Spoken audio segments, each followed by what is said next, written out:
నీడలనే కవితలో చిన్నమ్మ వీళ్ళ మీద కోపగించుకు, వీళ్ళని అసహించుకోకు, మౌఢ్యం వల్ల బలాఢ్యులు, వీళ్ళందరూ మధ్యతరగతి ప్రజలు, సంఘపు కట్టుబాట్లకి రక్షక భటులు, దోపిడీదారుల స్వేచ్ఛా వర్తనకి నైతిక భాష్యం చెప్పే భాష్యకారులు. చిన్నమ్మ వీళ్ళందరూ సగం సగం మనుష్యులు, వీళ్ళందరూ ముక్కలైన గాజు పెంకులు, కల్లా కపటం తెలియని కబోది గుంపులు, తమని తామే మోసగించుకునే విద్యాధికులు, విదూషకులు. చిన్నమ్మ వీళ్ళని విడిచి వెళ్ళబోకు, వీళ్ళందరూ నీ బిడ్డలు.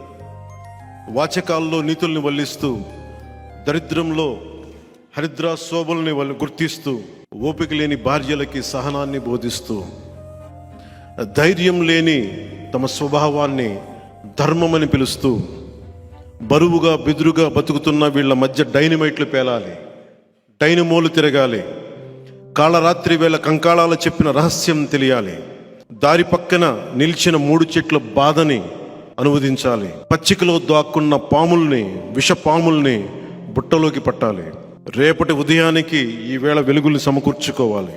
చిన్నమ్మ అసలే చీకటి, గడాంధకారం, దారంతా గోతులు, ఇల్లేమో దూరం, చేతిలో దీపం లేదు, ధైర్యమే ఒక వచనం.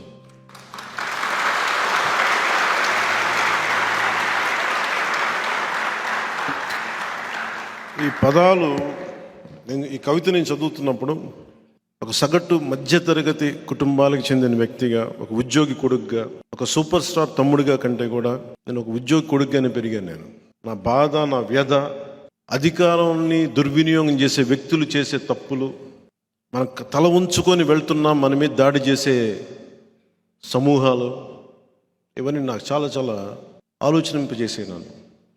నేను ఏదైనా చేద్దాం అనుకునే తపంతో గోపీచంద్ గారిది అసమర్థుని జీవయాత్ర అని ఉంటుంది.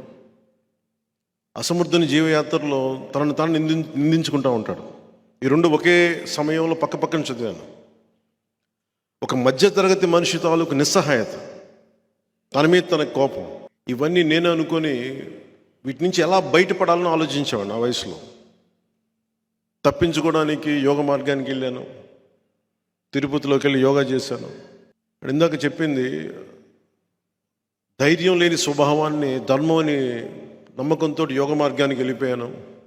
అలాంటి సమయంలో మా అన్నయ్య వచ్చి, నువ్వు నిజంగానే యోగ మార్గంలోకి వెళ్తున్నావా, లేదంటే నువ్వు ఏదైనా బాధ్యతలు తప్పించుకొని తిరుగుతున్నావా అంటే, ఆయన తప్పని చెప్పడానికి నేను ఒక వృత్తిని ఎంచుకున్నాను, యాక్టింగ్ అనే వృత్తిని. కష్టపడ్డాను, నిలబడ్డాను, మీ అందరి అభిమానాన్ని సంపాదించాను.